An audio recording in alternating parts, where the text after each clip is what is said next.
আসসালামু আলাইকুম। Cooking house by Noha চ্যানেলে আপনাদের আবার স্বাগতম জানাচ্ছি একটি নতুন রেসিপিস ভিডিও দেখার জন্য। আজকে আমি আপনাদের সাথে শেয়ার করব নাচোসের রেসিপি। আশা করি আজকের রেসিপিটা আপনাদের কাছে অনেক ভালো লাগবে। তাহলে চলুন দেখে নিই কিভাবে এই নাচোসটি তৈরি করতে হয়। প্রথমেই আমাদের একটা ডো তৈরি করতে হবে, যার জন্য একটা প্যানের মধ্যে আমি নিয়ে নিচ্ছি 1 কাপ পানি। পানিটার মধ্যে যখন বলক চলে আসবে তখন এর মধ্যে দিয়ে দিতে হবে 1 কাপ চালের গুঁড়া। এখানে পানি আর চালের গুঁড়াটা সমান রাখতে হবে। এখন এটাকে ভালোভাবে পানির সঙ্গে মিশিয়ে নিতে হবে। মেশানো হয়ে গেলে ঢাকনা দিয়ে ঢেকে 2 মিনিটের জন্য একটু রেস্টে রেখে দিচ্ছি। আর এই সময় অবশ্যই চুলার জালটা বন্ধ করে রাখতে হবে। 2 মিনিট পর আমি এই ডোটাকে ভালোভাবে মথে নিব।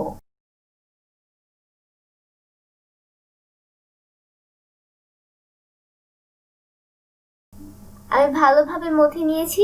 এখন এটাকে একটা রুটি বেলে নিব। রুটিটা অনেকটা পুরুও হবে না, আবার অনেকটা পাতলাও হবে না, মাঝামাঝি পর্যায়ে থাকবে।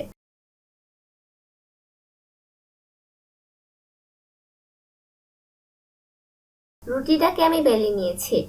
এখন একটা ছুরি দিয়ে আমি এভাবে কেটে নিচ্ছি। আপনারা একটু লক্ষ্য করুন আমি এটা কিভাবে করছি।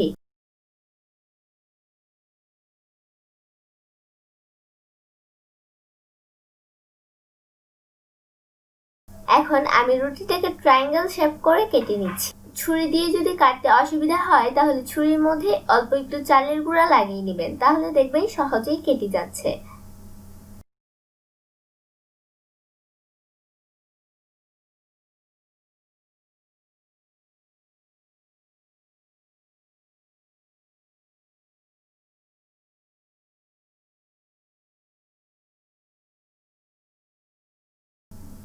আমি এখানে একটা কাঁটা চামচ নিয়েছি। এই কাঁটা চামচ দিয়ে আমি নাচোসের গায়ে অল্প ছিদ্র করে দিচ্ছি। ছিদ্রটা করার কারণে এটা তেলে দেওয়ার পর ফুলে উঠবে না, আর এটার ভেতরে মশলাগুলো খুব ভালোভাবে ঢুকবে। আমি এভাবে করেই সবগুলো নাচোস বানিয়ে নিচ্ছি। এখন চুলায় একটা প্যানে তেল দিয়ে দিয়েছি পরিমাণ মতো। তেলটা ভালোভাবে গরম হয়ে গেছে। এখন এর মধ্যে আমি নাচোসগুলো দিয়ে দিচ্ছি।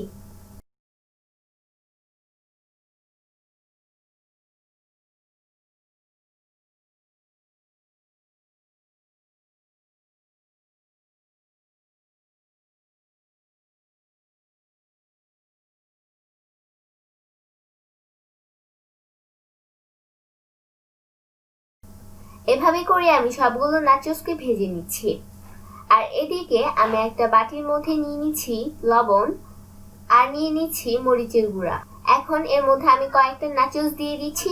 এখন বাটিটায় ঢাকনা লাগিয়ে আমি ভালোভাবে এটাকে একটু ছাকিয়ে নিচ্ছি, যেন মশলাটা নাচোসের গায়ে ভালোভাবে লেগে যায়। আর এই কাজটা কিন্তু নাচোসগুলো গরম থাকাকালেই করতে হবে, তা না হলে কিন্তু নাচোসের গায়ে মশলাটা লাগতে চাইবে না। এভাবেই আমি সবগুলো নাচোসের গায়ে মশলা লাগিয়ে নিব। এটা আপনারা চাইলে যে কোনো ধরনের সস কিংবা যে কোনো ধরনের স্যালাডের সঙ্গে খেতে পারেন।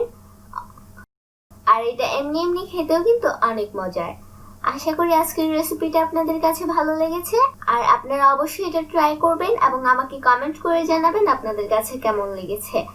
আজকের ভিডিওটা ভালো লাগলে তো ভিডিওটিতে অবশ্যই একটি লাইক দিবেন, আপনার ফ্রেন্ডস এন্ড ফ্যামিলির সাথে শেয়ার করবেন এবং আরো নতুন নতুন রেসিপিস ভিডিও পাওয়ার জন্য আমার চ্যানেলটা প্লিজ সাবস্ক্রাইব করবেন।